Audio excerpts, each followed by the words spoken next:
Hello, and welcome to The Wider Lens, a podcast series that's exploring how we can shift away from our degenerative system towards more regenerative practices. I'm Jyoti Banerjee, and I'm the CEO of North Star Transition.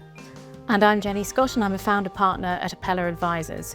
And we've been together talking around how complex systems can be catalysed to change into ones, as Jyoti said, that are more regenerative than degenerative. And we've looked at the system of the corporate, the system of the nation, the system of the landscape, which is all great and nice and lovely, but none of it's going to work if it's not been funded.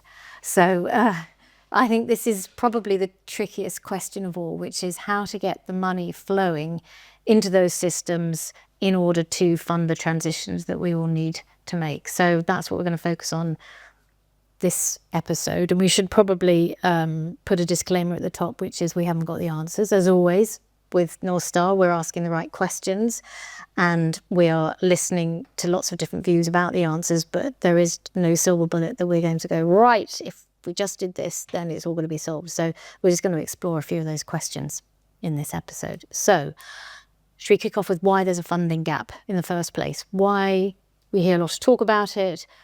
Why all this need for money to flow into so-called green projects? I guess the challenge we have with many of the nature projects is that people are seeing nature being destroyed around them, and they want to find a way to restore nature or at least stop the destruction. And they need money to enable that to happen. And so the question is, where would that money come from? And the money has often come from public sources, government or state subsidy, that sort of thing. But the scale of the challenges continues to grow, especially because we also have a climate crisis and we have a biodiversity crisis. And so we just can't depend on state money anymore to fix it. And so the state has gone out looking for other opportunities to fund this stuff. And so you have things like green finance and nature finance coming in, nature capital coming in. And quite often it's tied to paying for good outcomes with nature. And so far, that model hasn't really worked. Yeah, I've read lots of different estimates on how much money we're going to need. I think the World Economic Forum talks about between $4 and $6 trillion every year until 2050. And then, of course, overlay on that the changing politics. You know, things coming from the US at the moment where sustainability and anything green is rapidly falling down the agenda, is actually in some cases for corporates becoming a risk factor to be associated with it. So that's changed the appetite as well. And a whole heap of complexities about how institutional money could flow into these areas, which I know we're going to get onto. But the idea of blended finance has been around for a while. But with these quantums, with these numbers, this is just another level entirely again, isn't it? Yeah, and I think the problem we have is that it isn't any one person's problem. It isn't any one organization's problem. If you look at a landscape that has been damaged, like the landscape we work in, which is the Y and the USC lab, it isn't any one factor that has caused the problem. And therefore, if you want to fix it, you have to be prepared to take on a host of different factors. And those factors usually have different business models. And those business models create good and bad outcomes for different people. And they're funded through different sources. And so is there a magic bullet that will fix all the problems if we could just fire that one silver bullet? Well, there isn't a silver bullet that's going to fix all the problems. Yeah. And so therefore, the scale of the problem is actually bigger than anyone who's just thinking about silo solutions.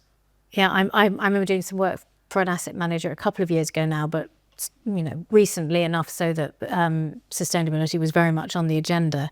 And they had a very big fund which they were deploying around green projects, but they were thinking of it still very much in isolated projects. So it was, are we going to fund, I don't know, a renewable energy plant, or are we going to fund some green cement, or whatever it was? But it was little piecemeal ones. And I had a discussion with the some people who were deciding on the deals, the deal team, and when I said, well, what about taking a landscape approach where you look at all those sustainable problems and issues that need solving in one landscape and you invest in all of them? Because, actually, if you solved or tried to fund and solve all of those different problems, each of the individual projects would have a greater chance of success and return, because you'd be wiping out the trade-offs and the blockages and so forth. So And the risks actually, equal so to actually it makes pure sense. And their head almost exploded. It's like, well, it's hard enough adapting from assessing grey infrastructure deals, which they're used to doing and they have various metrics and risk assessments for, but adapting those to green on a single project is hard enough. Loop that in with a whole heap of other projects and it becomes almost impossible, because, as you say, each project might have a different level of risk and therefore a different level of expected reward. Another project might need short-term venture capital financing alongside a project that needs 25-year long-term financing. One project might need equity financing, another might need debt financing.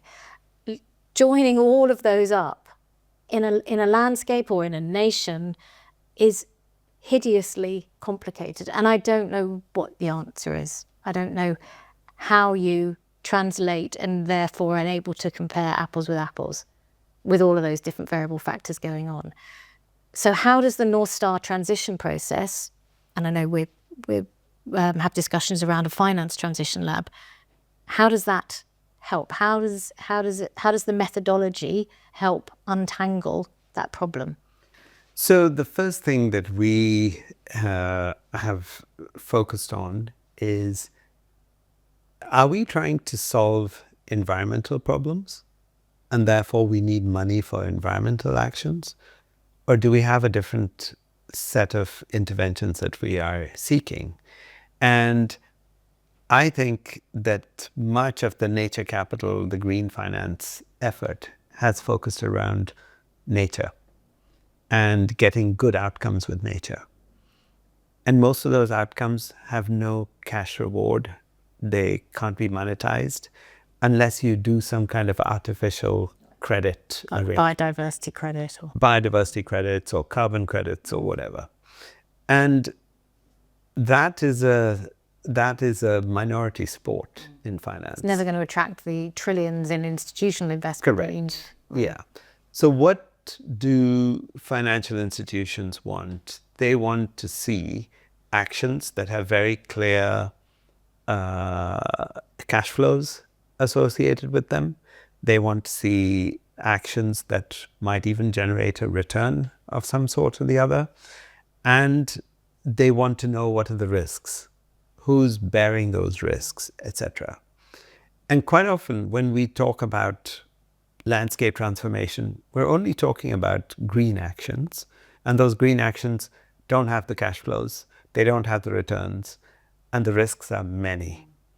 And in fact, the time horizons associated with them are also quite often quite significant. Yeah. So 30 years for a forest that's going to pump out, that's going to sequester carbon. Yeah. Who knows if that forest is still going to be standing in 30 years' time? Who's going to maintain the forest? Who's incentivized to make sure it keeps? And our economic tools, the way they've been designed, make sure that we value today's money higher than tomorrow's money, higher than 30 years down the road. That money is almost worthless.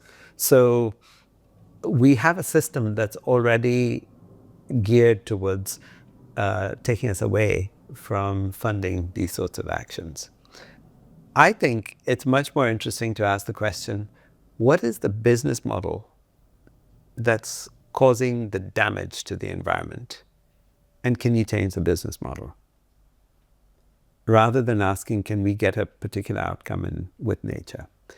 And in effect, what you're asking here is, if it's the business model of farming that is damaging nature, is it possible to change the business model of farming?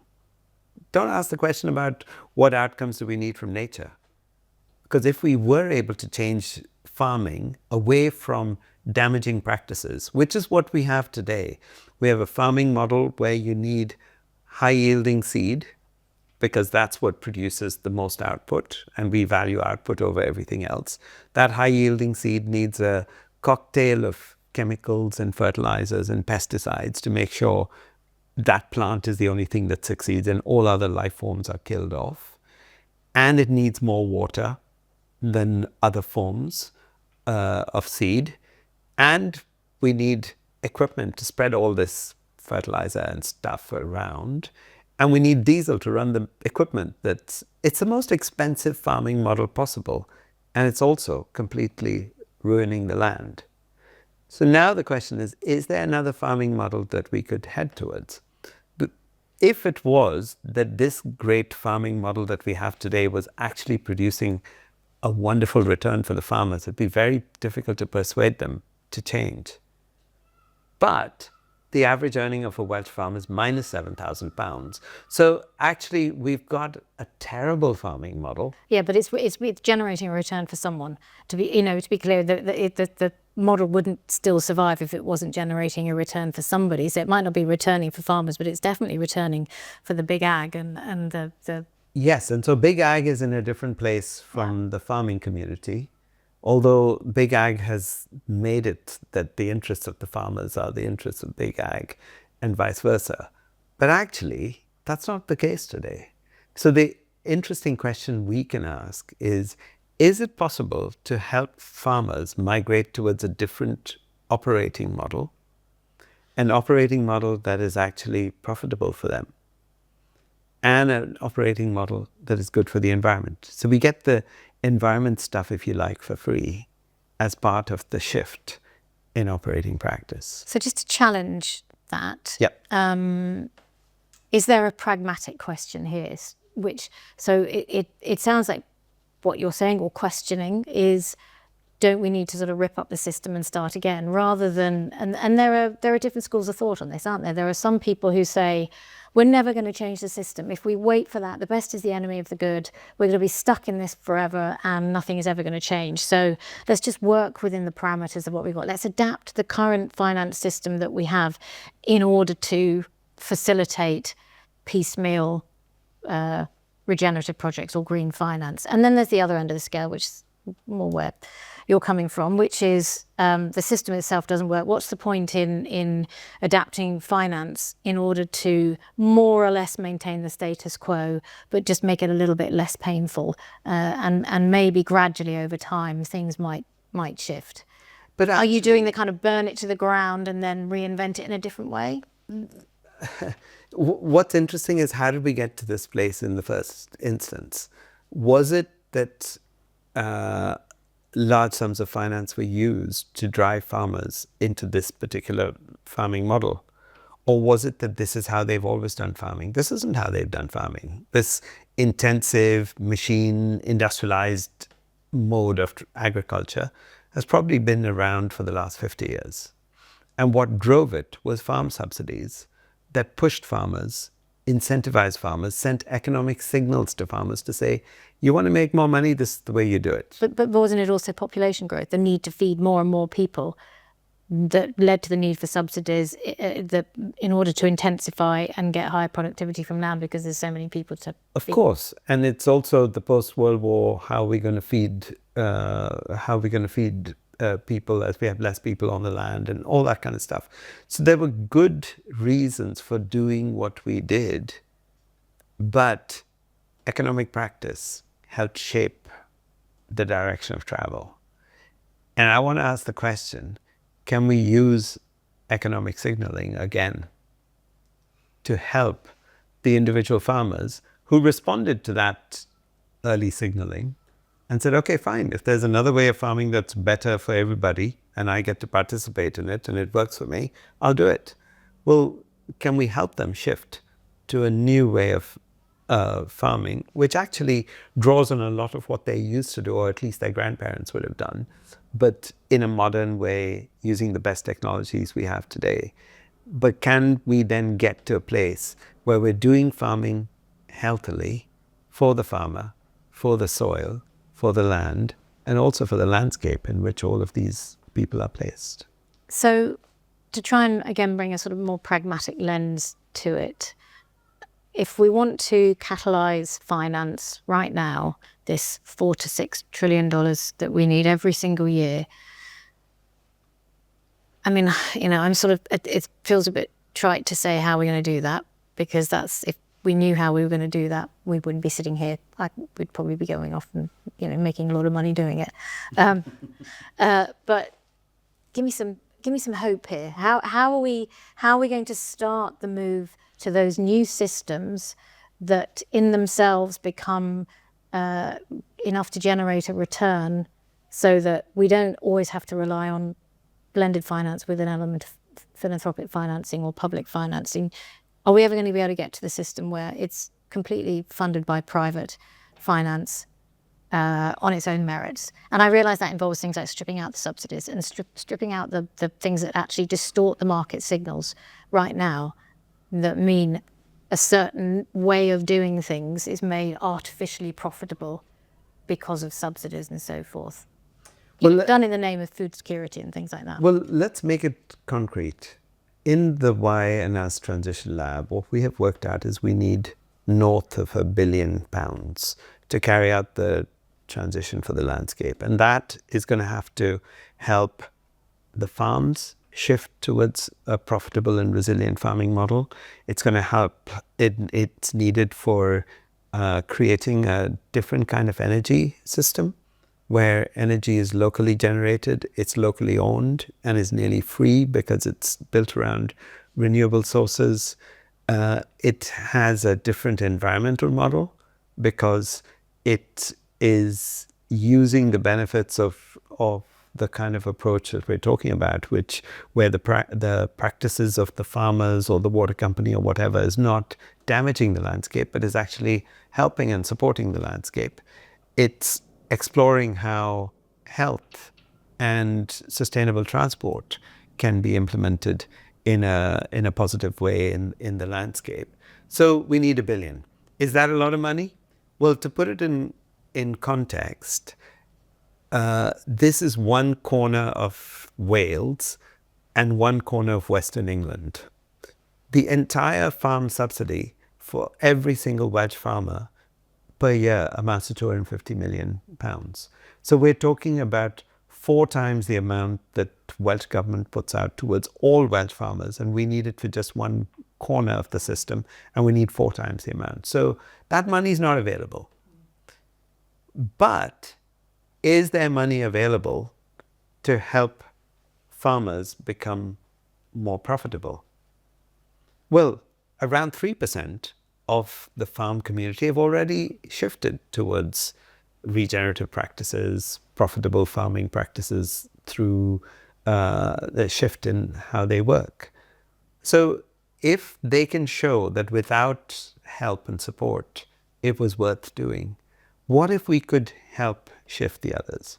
And I think we can't simply say we don't need public money, because there are some things that are not fundable at all. Well, they're public goods in the They're job. public goods, so we need that public money. There's some things that actually we will need the philanthropists to put their money up, but not in a haphazard, oh, let's just fund this because it looks good kind of thing, but as part of a coordinated plan for what is it that actually needs to be funded in the landscape.